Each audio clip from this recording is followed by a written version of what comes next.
Hello everyone, welcome to the master class. Remote sensing आणि त्याच्याबद्दलच्या काही संकल्पना आपण समजून घेण्याआधी आपल्याला सर्वात महत्त्वाचा भाग यातलाच तो म्हणजे सॅटेलाईट ऑर्बिट्स आणि विविध सॅटेलाईट ऑर्बिट्स आपल्याला इथे अभ्यासायचे आहेत आणि त्याचं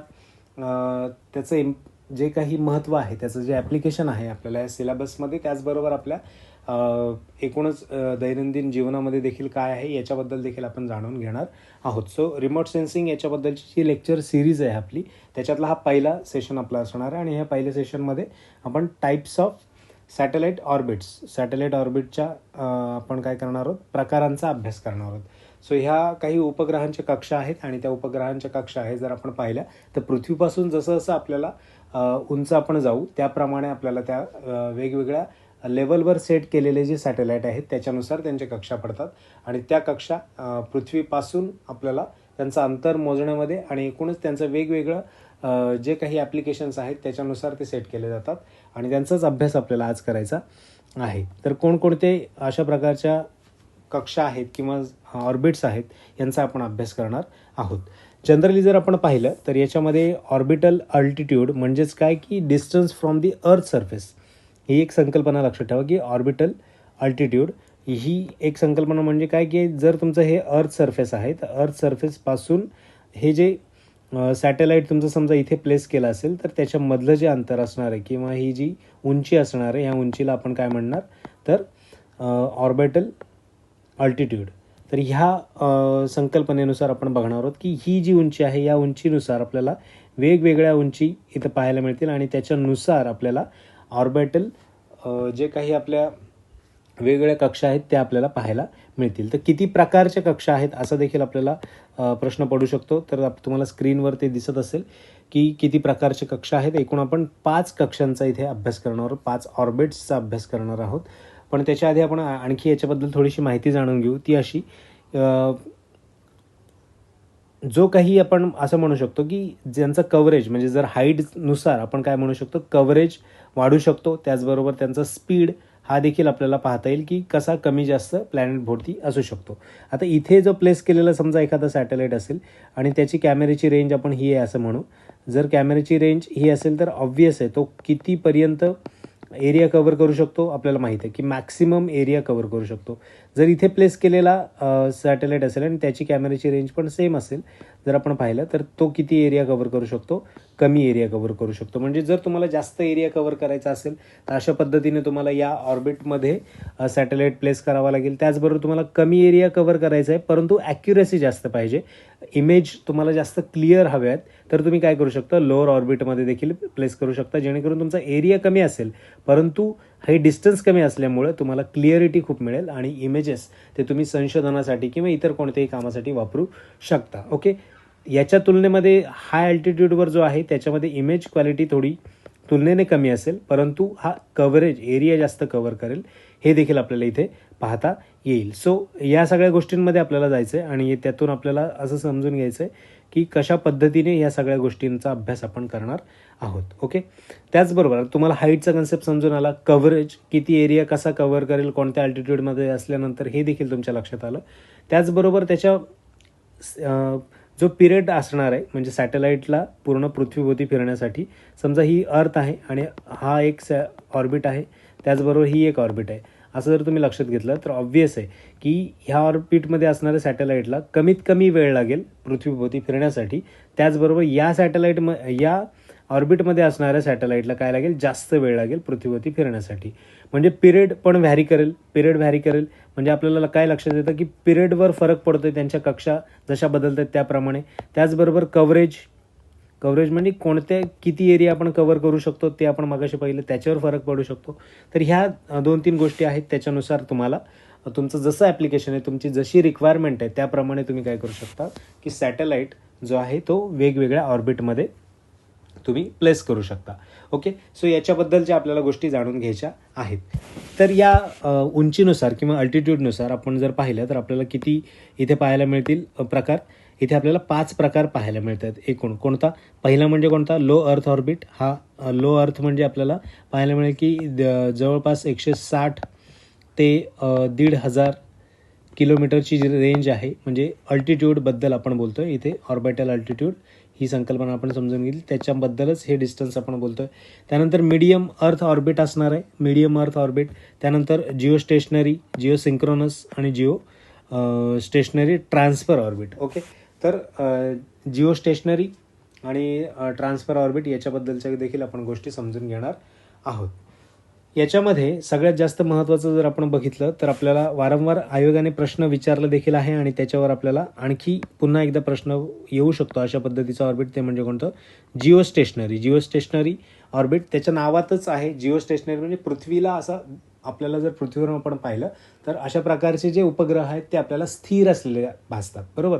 स्थिर असलेले भासतात कोणानुसार? तर पृथ्वीनुसार. मग जर आपण तसा विचार केला तर त्या शब्दामध्ये काय येईल? भूस्थिर. भूस्थिर हा शब्द तुम्ही ऐकलेला असेल की भू आणि स्थिर म्हणजे पृथ्वीला तो जसा एकदम स्थिर आहे. हे आपण पुढे पाहणार आहोत, फक्त शब्द लक्षात घ्या.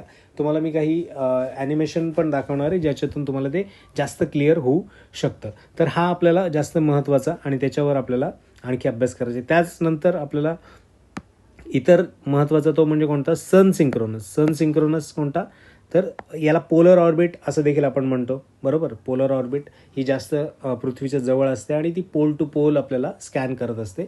याचा आपल्याला इंडियन रिमोट सेन्सिंग म्हणजे IRS जे काही आपले सॅटेलाईट आहेत तर त्याच्यामध्ये जास्त फायदा होत असतो. आणि जिओ स्टेशनरीमध्ये आपल्याला इनसॅट म्हणजे कोणता? इंडियन नॅशनल सॅटेलाईट जी आपली प्रणाली आहे त्या प्रणालीमध्ये आपल्याला जिओ स्टेशनरीचा फायदा होत असतो. म्हणजे तुमच्या ॲप्लिकेशनवर डिपेंड आहे, तुम्हाला कशासाठी ते सॅटेलाईट वापरायचे आहेत तर त्याच्यावर आपल्याला डिपेंड या सगळ्या गोष्टी करत असतात. ओके, सो ते आपण एक एक करून आपण बघूयात. पण तुम्हाला सगळ्यात पहिले लक्षात हे ठेवायचं की 5 प्रकार आहेत आणि कोणकोणते आहेत आणि त्यांच्या अल्टिट्यूड, ऑर्बिटल अल्टिट्यूड कशा आहेत. ऑर्बिटल अल्टिट्यूड म्हणजेच काय?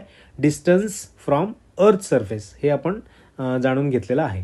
सो आपण पुढे बघूया. तुम्हाला ते ऑर्बिटल अल्टिट्यूड कशी कशी आहेत त्याच्याबद्दलचं थोडक्यात एक आपण या स्लाईडद्वारे एक्सप्लेन करण्याचा प्रयत्न करूयात. जिओ स्टेशनरी जे तुम्हाला म्हटलं होतं जिओ, बरोबर. ही जिओ स्टेशनरी आपण आहे. जिओ स्टेशनरीमध्ये ॲप्रॉक्सिमेट म्हणजे 35,786 असं म्हटलं जातं. 35,786 किलोमीटर एवढी या ऑर्बिटल अल्टिट्यूड असतं जिओचं. पण आपल्याला अप्रॉक्सिमेट आपल्याला किती आपण कन्सिडर करतो नेहमी? 36,000 किलोमीटर. 36,000 किलोमीटर हा आपल्याला प्रश्न आयोग नेहमी विचारतो की जिओ स्टेशनरी किंवा भूस्थिर उपग्रहांची कक्षा ही पृथ्वीपासून किती उंचीवर असते? तर 36,000 किलोमीटर. जे जर प्रिसाइजली आपण बघायचं म्हटलं तर 35,786 किलोमीटर एवढी आपल्याला ती असलेली पाहायला मिळते. तर हे झालं पहिलं. त्याच्यानंतर आपल्याला जर आपण एक एक करत गेलो म्हणजे एस म्हणजे कोणता? तर आपला पोलर म्हणजे सन सिंक्रोनस. सन सिंक्रोनस त्याला का म्हणतात ते देखील आपण जाणून घेऊ. तर सन सिंक्रोनस याच्याबद्दल जर आपण बघितलं तर याची जी अल्टिट्यूड आहे ऑर्बिटल अल्टिट्यूड 600 ते 800 किलोमीटरमध्ये असते. त्याचबरोबर इथे पुढे जर आपण बघितलं तर मीडियम अर्थ ऑर्बिट आहे, ती 5,000 ते 20,000. तुम्हाला काही ठिकाणी हे 2,000 ते 20,000 असं देखील दिसेल, परंतु ही रेंज लक्षात ठेवा जेणेकरून आपल्याला कन्फ्युजन होणार नाही. ऑप्शनमध्ये त्याच्या जवळचं सगळ्यात जवळचा जो ऑप्शन असेल तो आपण मार्क करायचा आहे. ओके, त्यानंतर ट्रान्सफर ऑर्बिट ही पण आपल्याला काय पाहता येईल की या मीडियमपासून जिओ आहे ते जिओच्या दरम्यान आपल्याला GTO पाहायला मिळेल. ठीक आहे, तर जिओ स्टेशनरी ट्रान्सफर ऑर्बिट. तर याच्याबद्दल देखील त्याच्या नावामध्येच ट्रान्सफर आहे, तो पण तुम्हाला मी एक्सप्लेन करून सांगणार आहे. फक्त आता या स्क्रीनपुरता आपल्याला अल्टिट्यूड लक्षात ठेवायच्या आहेत. सगळ्यात महत्त्वाची मी तुम्हाला सांगितली ती कोणती? जिओची. ओके, ह्या अल्टिट्यूड कशा आहेत? ह्या 5 प्रकार जे आपण बघितले त्या 5 प्रकारांच्या अल्टिट्यूड आपण इथे पाहिलेल्या आहेत. पहिल्या स्क्रीनवर तुम्हाला मी कन्सेप्ट समजून सांगण्याचा प्रयत्न केला आणि त्यानंतर आता या स्लाईडवर तुम्हाला मी काय सांगतोय की अल्टिट्यूड लक्षात ठेवण्याचा प्रयत्न करा, जेणेकरून याच्यावर डायरेक्ट प्रश्न आला तर महाराष्ट्रातल्या 100पैकी 99 पोरांना याचं उत्तर येत असतं. त्यामध्ये आपल्याला देखील या सगळ्या गोष्टी आल्या पाहिजेत. ओके, सो नेक्स्ट आपण बघूयात. तुम्हाला व्यवस्थित आणखी जास्त लक्षात येण्यासाठी मी ही गोष्ट सांगतो की कशा पद्धतीने आपल्याला या अल्टिट्यूड पाहायला मिळतील, बरोबर. तर लिओची जर आपण पाहिली तर याप्रमाणे इथे तुम्हाला पाहायला मिळते. ओके, त्यानंतर मिओ आणि त्याच्यानंतर जिओ. या गोष्टी लक्षात ठेवायच्यात. जेवढी जास्त अल्टिट्यूड तेवढा जास्त पिरियड त्या सॅटेलाईटला लागू शकतो पृथ्वीभोवती फिरण्यासाठी, बरोबर. त्यानंतर जेवढी कमी अल्टिट्यूड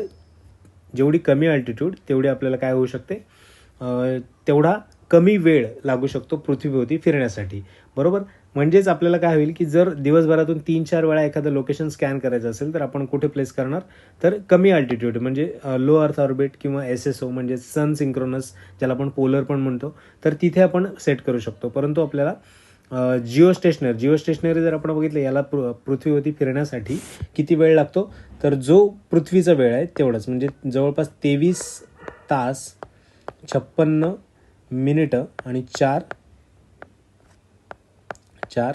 सेकंड एवढा वेळ, जेवढा किती पृथ्वीला पण तेवढाच वेळ लागतो. म्हणजेच काय की जेवढा वेळ पृथ्वीला स्वतःभोवती फिरण्यासाठी लागतो तेवढाच वेळ जिओ स्टेशनरी सॅटेलाईट जे आहेत त्यांना पृथ्वीभोवती फिरण्यासाठी लागतो. म्हणजे दोघांचाही स्पीड सारखा आहे.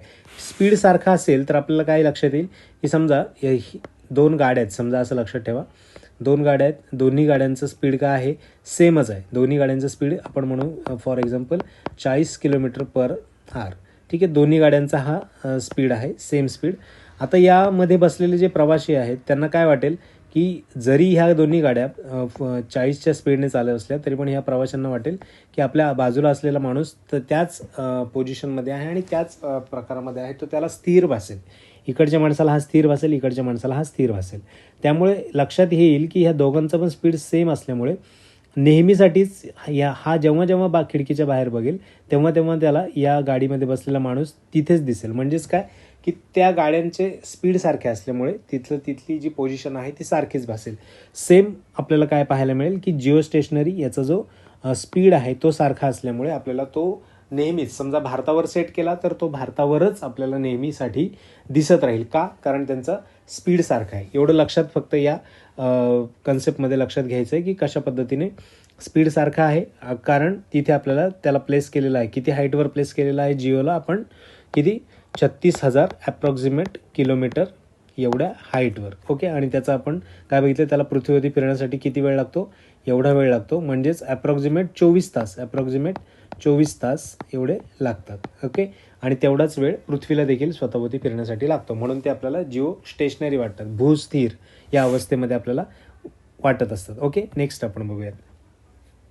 आता ॲक्च्युअलमध्ये जर आपण स्पेसमधून बघितलं तर कशा पद्धतीने हे सॅटेलाईट आपल्याला दिसतील हे तुम्ही बघता इथे की याचे डिस्टन्स किती आहे. मिओचा एवढा 10,000च्या आसपास प्लस मायनस आणि लिओचा 1,000च्या आसपास. जेवढा जवळ आहे हा जेवढा जवळ आहे, ह्याची कक्षा आपण जर लक्षात घेतली तर ह्याची कक्षा ही असू शकते, बरोबर. हा अशा पद्धतीने पृथ्वीभोवती फिरेल, बरोबर. त्यानंतर याची कक्षा ही असेल, याची कक्षा ही असेल, त्याचबरोबर याची कक्षा ही असेल. म्हणजेच जेवढा जवळ, आता तुम्ही लक्षात घ्या की जेवढा जवळ सॅटेलाईट तेवढा त्याला पृथ्वीवरती फिरण्यासाठी जो लागणारा वेळ आहे तो काय असेल, कमी असेल, बरोबर. त्यानंतर जेवढा लांब असेल तेवढा त्याला काय लागेल, वेळ जास्त लागेल. ओके, परंतु या डिस्टन्सवर असणाऱ्या सॅटेलाईटला किती वेळ लागू शकतो, जेवढा पृथ्वीला स्वतःभोवतीला फिरण्यासाठी लागतो तेवढाच याला पृथ्वीवरती फिरण्यासाठी देखील लागतो. म्हणून हा डिस्टन्स मोजला जातो. कारण त्यांची आपण असं म्हणू शकतो त्याला स्टेशनरी ठेवायचा असतो, म्हणून हा डिस्टन्स महत्त्वाचा असतो. ओके, त्यानंतर आपण बघूयात की सन सिंक्रोनस ऑर्बिट किंवा सन सिंक्रोनस ऑर्बिट सॅटेलाईट हे कशा पद्धतीने असतात. सन सिंक्रोनस या शब्दाचा पहिल्यांदा आपण उच्चार केला तर त्याचा अर्थ देखील समजून घेऊ. सन सिंक्रोनस म्हणजे आपलं सौरस्थिर, आपण जसं भूस्थिर पाहिलं तसं सौरस्थिर किंवा सूर्यस्थिर अशा पद्धतीने देखील तुम्हाला प्रश्न विचारला जाऊ शकतो. जर याची तुम्ही ऑर्बिट व्यवस्थितपणे पाहिली, ही ऑर्बिट याच्याबद्दल मी बोलतोय, जर ऑर्बिट तुम्ही व्यवस्थित पाहिली तर त्याच्यामध्ये काय होईल, ही इथून येणारा, म्हणजे आता समजा असं कन्सिडर करा फॉर एक्झाम्पल की इथे आपला सूर्य आहे, ठीक आहे, इथे सूर्य आहे आणि या सूर्यापासून निघणारे जे काही प्रकाश आहे तो प्रकाश, ती एनर्जी आपल्याला या इथे जो असलेला सॅटेलाईट आहे त्या सॅटेलाईटला मिळते. ठीक आहे, सॅटेलाईटला मिळते आणि सॅटेलाईटचं आपण असं बघतो की इथून तो पूर्ण पृथ्वीला फेऱ्या मारत असतो. आता जर मी असं जर तुम्हाला सांगितलं की सॅटेलाईट असा फिरतो इकडे या बाजूने इक्वेटरच्या भोवती, तर ऑब्व्हियस आहे ज्यावेळेस सॅटेलाईट या बाजूला असेल त्यावेळेस त्याला सूर्यप्रकाश मिळेल का, तर ऑब्व्हियस नाही मिळणार. का? कारण पृथ्वीच्या तो बॅक साईडला गेला. पृथ्वीच्या बॅक साईडला गेल्यामुळे त्याला सूर्यापासून मिळणारी एनर्जी मिळणार नाही आणि तो सौर ऊर्जेवर जर चालू असेल, सोलर पॅनल त्याला लावलेले असतील, तर तेवढी त्याला एनर्जी मिळणार नाही. बरोबर? म्हणजे तो सूर्याला सिंक झालेला आहे का? तर नाही. ओके. पण जर आपण याचा विचार केला की या पद्धतीने जर पोलवर जर एखादं सॅटेलाईट प्लेस केला असेल, तर ऑब्व्हियस आहे इथून जर सूर्याची मिळणारी त्याला जी एनर्जी आहे ती या पूर्ण रेंजमध्ये त्याला सारखीच मिळेल. कारण तो प्रत्येक वेळेस सूर्याचे प्रकाश त्याच्यावर पडत असणार. तो इकडून पण त्याच्यावर पडणार आणि जेव्हा तो बॅक साईडला जाईल त्या बॅक साईडला पण त्याच्यावर सूर्याचे प्रकाश पडेल. का? कारण याच बाजूने आपण विचार करतोय. हा जर इक्वेटरला जर असता, तो इक्वेटरवर असता, तर ऑब्व्हियस आहे पृथ्वीच्या बॅक साईडला गेला असता. परंतु बॅक साईड इकडून जर आपण पाहिला तर सूर्याचा प्रकाश त्या बाजूलाही पडेल आणि इकडे जरी आला तर या बाजूलाही पडताना आपल्याला पाहायला मिळेल. सो म्हणून याला सन सिंक्रोनस असं देखील म्हटलं जातं. सन सिंक्रोनस यासाठीच म्हटलं जातं की आपल्याला तो सूर्याला सिंक केलेला असतो आणि त्या पद्धतीने आपल्याला प्लेस केलेला असतो. आणि तो पोल टू पोल, आता जर हा तुम्ही पाहिला नॉर्थ पोल आहे, इथे साऊथ पोल आहे. बरोबर? साऊथ पोल, नॉर्थ पोल, आणि तो पोल टू पोल आपल्याला इथे त्याची हे दिसते, रूट, त्याचा पाथ दिसतोय. त्यामुळे त्याला पोलर देखील म्हणतात. त्याला पोलर सॅटेलाईट देखील काय म्हणतात. त्यामुळे आपल्याला लक्षात ठेवायचं सन सिंक्रोनस म्हणजेच पोलर सॅटेलाईट. ओके. तर त्याबद्दल कन्फ्यूज व्हायचं नाही, स्वतः व्हायचं नाही आणि पेपरच्या वेळेस देखील अजिबात कन्फ्युजन करून घ्यायचं नाही. सन सिंक्रोनस का? कारण त्याला फुल सौर ऊर्जा मिळत असते पूर्ण त्याच्या पाथमध्ये ज्यावेळेस तो जात असतो तेव्हा. इक्वेटरवर असतं तर ऑब्व्हियसली तो काहीतरी पृथ्वीच्या मागे गेला असतं, त्यामुळे त्याला सौरप्रकाश किंवा सौर ऊर्जा मिळणार नाही आणि त्यामुळे त्याला आपण काय म्हणू शकत नाही, सन सिंक्रोनस म्हणू शकत नाही. ओके. तर त्याला आपण भूस्थिर म्हणतो. त्याला जिओ सिंक्रोनस आपण म्हणत असतो, कारण भूस्थिर अवस्थेमध्ये तो असतो. त्याचा स्पीड आणि पृथ्वीचा स्वतःभोवती फिरण्याचा स्पीड हा सारखाच असतो. त्यामुळे आपल्याला तो स्थिर असल्यासारखा भासतो. याचं उदाहरण मी तुम्हाला त्या गाडीचं, ज्या 2 गाड्या समान स्पीडने जात आहेत सोबत, त्यांचं दिलेलं होतं. ओके. याच्याबद्दल आणखी थोडक्यात माहिती जाणून घेऊ आणि पुढच्या आपल्या गोष्टीकडे जाऊया. याची जी अल्टिट्यूड आहे ती आपल्याला अप्रॉक्सिमेट आपण पाहिलीच आहे की 600 ते 800 किलोमीटरच्या आसपास आपल्याला पाहायला मिळते. त्याच्यानंतर हे जे सन सिंक्रोनस आहेत हे आपल्याला कशासाठी, म्हणजे कोणकोणत्या गोष्टींसाठी त्यांचा वापर होतो ह्या पण आपल्याला गोष्टी पाहायच्या आहेत. बरोबर? तर हे आपण जसं मागाशी म्हटलं पोलर सॅटेलाईट आहे आणि त्याचा उपयोग आपण कशासाठी करतो, IRS रिमोट सेन्सिंगसाठी. कारण ते खूप जास्त जवळ असल्यामुळे काय होत असतं, त्यांचं पृथ्वीला 2 ते 3 वेळा स्कॅन करत असतात एकूणच. म्हणजे जर तुम्ही पाहिलं तर एकाच त्यांच्या ऑर्बिटमध्ये ते 2 वेळा पृथ्वीला स्कॅन करतात. म्हणजे एकाच प्लेसवरून 2 वेळा. म्हणजे इकडून आपल्याला पाहायला मिळेल, इकडून जात असताना एकदा स्कॅन करतील, परत नंतर पुन्हा तिकडून जाताना एकदा स्कॅन करतील. म्हणजे 2 साईडने ते स्कॅन करताना आपल्याला पाहायला मिळतील. मग त्यामुळे हे जे पोलर किंवा सन सिंक्रोनस सॅटेलाईट आहेत हे आपण कशासाठी वापरतो, तर रिमोट सेन्सिंगसाठी आपल्याला जास्त यांचा उपयोग होताना दिसतो. तर त्याच्याबद्दल पण आपल्याला लक्षात ठेवायचं आहे. ओके.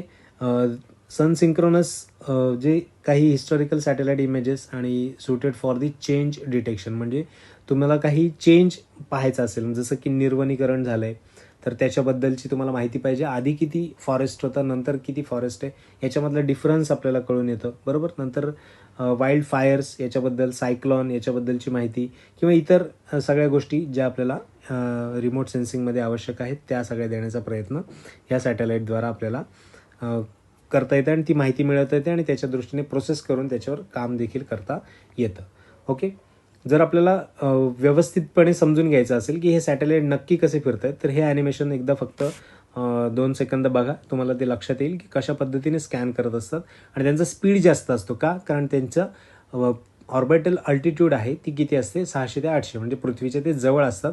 त्यामुळे त्यांचं स्पीड जास्त आणि त्यामुळे ते जास्त क्लिअर इमेजेस आपल्याला पाठवतात आणि त्या क्लिअर इमेजेस आपण वापरू शकतो संशोधनासाठी किंवा इतर आपल्या सगळ्या गोष्टींसाठी. आणि जास्त जवळ असल्यामुळे जास्त वेळा ते पृथ्वीला स्कॅन करत असतात. एकदा तुम्ही पाहू शकता.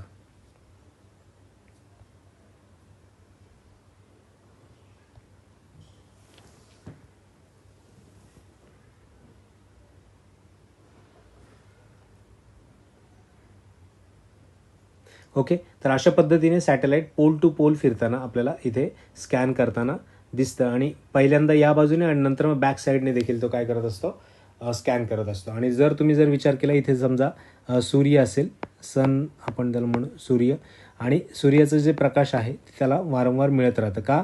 कारण प्रत्येक वेळेस तो सूर्याच्या सानिध्यात असेल, सौर ऊर्जेच्या सानिध्यात असेल, त्यामुळे त्याला एनर्जी पण मिळेल, आणि म्हणून त्याला सन सिंक्रोनस पण आपण त्याला म्हणत असतो.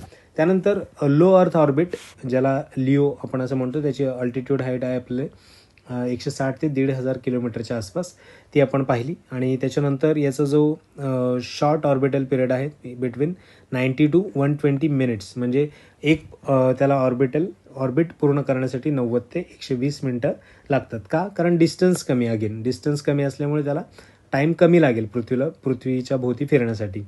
एक दिवसामध्ये जवळपास 16 वेळा, म्हणजे जर तुम्ही बघितलं 90 ते 120 मिनिटं त्याला लागतात, हा टाईम आहे त्याचा. त्याचबरोबर किती वेळा फिरतं ते, तर 16 वेळा, अप्रॉक्सिमेट 16 वेळा काय करत असतं ते पृथ्वीभोवती फिरत असतं, आणि एक ऑर्बिट त्याची पूर्ण करण्यासाठी तेवढं त्याला वेळ लागतं. त्यानंतर कशासाठी वापरतात, तर all types of remote sensing, high resolution earth observation, scientific research, data in acquired and transmitted rapidly. पुन्हा एकदा तेच की अल्टिट्यूड कमी असल्यामुळे तुम्हाला हाय रिझोल्युशन तुम्हाला काय मिळेल, इमेजेस मिळतील, आणि तो डेटा तुम्हाला वापरता देखील येऊ शकतो. ओके, तर या सगळ्या गोष्टी तुम्हाला इम्पॉर्टंट आहेत. तुम्हाला या सेशनमधून एवढं गोष्टी समजून घ्यायच्या आहेत की जेवढी कमी हाईट तेवढी जास्त क्लिअर इमेज, आणि तेवढी जास्त क्लिअर इमेज ती तुम्हाला जास्त चेंज जो झाला आहे तो अप्रॉक्सिमेट किंवा प्रिसिजन त्याच्यामध्ये असू शकतो, आणि तो फायदा तुम्हाला रिसर्चमध्ये किंवा जो काही डेटा तुम्हाला पाहिजे देशाच्या दृष्टीने किंवा सिक्युरिटीच्या दृष्टीने महत्त्वाचा, तो मिळू शकतो. ओके, त्यानंतर पुढचा जो टाईप आहे तो मीडियम अर्थ, याची अल्टिट्यूड सेम 5 ते 20 हजाराच्या आसपास होते. तुलनेने लिओ आणि याच्यापेक्षा SSOपेक्षा खूप जास्त आपल्याला असलेली पाहायला मिळते. ओके, तर या हाईटवर असलेला जो कोणता सॅटेलाईट आहे तर त्याच्याबद्दल आपल्याला युजली बिटवीन 2 to 12 hours एवढं त्याची ऑर्बिटल हाईट, म्हणजे डिपेंड करतं. 5,000वर असेल तर तेवढा कमी वेळ घेईल, आणि 20,000वर असेल तर तो जास्त वेळ घेईल, म्हणजे त्यानुसार त्याची रेंज आपल्याला पाहायला मिळते. ओके, तर याच्यामध्ये आपल्याला काही सिग्नल्स आहेत, ते सिग्नल्स वीक असू शकतात. का? कारण त्याची अल्टिट्यूड हाईट जास्त आहे. इथून सिग्नल्स पृथ्वीवर येईपर्यंत ते वीक असू शकतात, आणि त्याच्यामध्ये आपल्याला तेवढी क्लिअरिटी सापडणार नाही. परंतु कव्हरेज जास्त असेल. का? कारण हाईट जास्त आहे, आणि तिथून तो जो कव्हर करण्याचं त्याची कॅपॅसिटी आहे ती लिओ आणि SSOपेक्षा नक्कीच जास्त असेल. ओके, पण रिझोल्युशन तुलनेने कमी असेल. त्यानंतर सगळ्यात महत्त्वाचा आपल्याला आपण जो अभ्यासतोय तो 35,786 किलोमीटर हाईटवर किंवा अल्टिट्यूडवर असलेला, आणि त्याच्याबद्दलची आपण माहिती वारंवार घेतलेली आहे. याच्यावर क्वेश्चन देखील आपल्याला खूप वेळा विचारलेला आहे. ओके, हा जो काही इक्वेटर आहे त्या इक्वेटरच्या भोवती फिरत असतो, आणि त्यामुळे आपण त्याला काय इकडे जिओ स्टेशनरी असं म्हटलेलं आहे. का? कारण पृथ्वीवर आपण तुम्हाला पुढच्या एका याच्यामध्ये ॲनिमेशन दाखवतो का त्याला भूस्थिर आपण असं म्हणतो. बरोबर, भूस्थिर का म्हणतो तर ते आपल्याला त्याच्यामध्ये दिसून येईल. तुम्ही ही स्लाईड व्यवस्थित बघा, कारण आपण असं समजू की दक्षिण अमेरिकेचा हा भाग आहे, आणि दक्षिण अमेरिकेवर आपण याला सेट केलेला आहे जिओ स्टेशनरी सॅटेलाईट, आणि तो जो पृथ्वीचा स्वतःभोवती फिरण्याचा जो वेळ आहे तो आपण किती म्हणतो, ॲप्रॉक्सिमेट 24 तासामध्ये स्वतःभोवती फिरते. त्याचप्रमाणे याचं देखील जे काही स्पीड आहे तो किती आहे, 24 तास. त्यामुळे हा आणि पृथ्वी हे एकाच सिंकमध्ये फिरणार, आणि त्याच्यामुळं सेम ठिकाणीच तो प्रत्येक वेळेस आपल्याला पाहायला मिळेल. जर आपण पाहिलं याच्यामध्ये अशा पद्धतीने जर तुम्ही बघताय तर तो तुम्हाला जर दक्षिण अमेरिकेमधला एखादा व्यक्ती वर जर सॅटेलाईट तो पाहत असेल तर त्याला तो नेहमी त्याच ठिकाणी आढळेल. म्हणजेच काय की त्या दोघांचा स्पीड सारखाच आहे. स्पीड सारखा असल्यामुळे आपल्याला तो भूस्थिर अवस्थेमध्ये जिओ स्टेशनरी अवस्थेमध्ये असलेला पाहायला मिळेल. तर अशा पद्धतीने तो फिरतो. म्हणजे इक्वेटर इथे आहे हे देखील लक्षात असू द्या. इक्वेटर आहे आणि त्याच्यामुळे त्या इक्वेटरच्याच भोवती तो फिरत असतो. हे जिओ स्टेशनरी इक्वेटरवर फिरतात. आणि जिओ सिंक्रोनस आहेत, जे सिंक्रोनस देखील आपल्याला कसे पाहायला मिळतात, ते इन्क्लाइंड असतात, जरा थोडे इन्क्लाइंड असलेले पाहायला मिळतात. त्यांची जी ऑर्बिट आहे ती थोडी तुलनेने कललेली असते. म्हणजेच काय, आता समजा मला इथे आपण हा जो सॅटेलाईट वापरतोय त्यांनी जर इथे कम्युनिकेशन करायचं असेल, जो कोणता पोलवर एखादा देश असेल तर त्याच्याबद्दल कम्युनिकेशन किंवा इतर गोष्टीसाठी मला वापरायचा असेल तर तिथे होणार नाही. पण जर तो इन्क्लाइंड असेल किंवा त्याच्याबद्दल जर आपण अशा पद्धतीने त्याची ऑर्बिट सेट केली तर मात्र तो काय करू शकतो, तो कम्युनिकेशन इथं करण्यासाठी मदत करू शकतो. परंतु अशा प्रकारचा एकच सॅटेलाईट पुरेसा ठरणार नाही, तर याची काही 2 ते 3 मॅक्स टू मॅक्स आपल्याला काय करावे लागतील, सॅटेलाईट्स हे त्याप्रमाणे बिल्ड करावे लागतील, जेणेकरून कंटिन्युअस कम्युनिकेशन होईल आणि कंटिन्युअस वापरासाठी आपल्याला ते पाहायला मिळतील. म्हणून लक्षात ठेवा फक्त की जिओ सिंक्रोनस जे असतात त्यांची जी ऑर्बिट आहे ती इन्क्लाइंड असते, थोडीशी कललेली असते. आणि जे स्टेशनरी असतात, जिओ स्टेशनरी त्यांची ऑर्बिट ही इक्वेटरला काय असते, पॅरलल असते, इक्वेटरला पॅरलल असते. त्यामुळे ह्या दोनमधला बेसिक डिफरन्स दोघांमधला हाच आहे की जिओ स्टेशनरी हे इक्वेटरला पॅरलल, त्याचबरोबर जिओ सिंक्रोनस हे थोडेसे इन्क्लाइंड असतात, जेणेकरून आपल्याला त्याची रेंज वाढते. तेवढं पण एक लक्षात असू द्यात. So geostationary, geosynchronous, sun synchronous, LEO, MEO याच्याबद्दल देखील आपण गोष्टी समजून घेतल्या आणि त्यांच्या उंचीनुसार आणि त्याचं ॲप्लिकेशन काय आहे ते पण आपण पाहतोय. ओके, नेक्स्ट याच्यामध्ये बघूया आपण.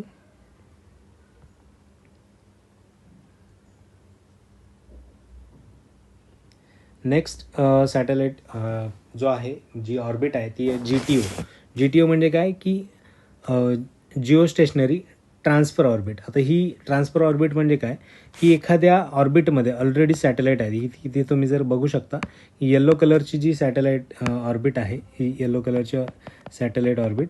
येलो कलरच्या सॅटेलाईट ऑर्बिटमध्ये जर आपण व्यवस्थितपणे पाहिलं, एक सेकंड,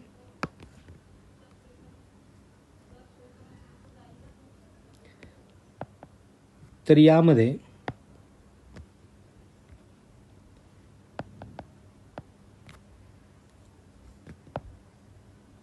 या ऑर्बिटमध्ये फिरत असेल सॅटेलाईट, परंतु त्याला इथून आपण जर पुश केला आणि त्याला या ऑर्बिटमध्ये सेट केला तर आपण काय म्हणू शकतो, त्याची ऑर्बिट आपण चेंज केली, येलो टू रेड. इथे तुम्ही बघताय की काय की blue line connecting to the yellow to red orbit, म्हणजे येलो एक ऑर्बिट आहे इथे आणि रेड एक ऑर्बिट आहे. तर या दोन याच्यामध्ये ब्ल्यू लाईन काय करते, ट्रान्सफर करण्याचा प्रयत्न करते, म्हणजे या ऑर्बिटमधून या ऑर्बिटमध्ये त्याला सेट केला. म्हणजेच किती अल्टिट्यूडला, तर 35,786ला आपण सेट केला. म्हणजेच काय केलं, त्याची ऑर्बिट ट्रान्सफर केली. तर अशा पद्धतीचे सॅटेलाईट देखील आपल्याला पाहायला मिळतात की इथलं त्याचं काम झाल्यानंतर त्याला वेगळ्या हाईटवर देखील सेट केला जातो. त्यामुळे त्याचं ॲप्लिकेशन म्हणजे त्याचं हे पण बदलतं, कव्हरेज बदलतं, त्याचबरोबर त्याचा पिरियड जो आहे त्याचा फिरण्याचा तो देखील बदलतो आणि अशा पद्धतीचं ट्रान्सफर केलं जातं, म्हणून त्याला GTO म्हणतात.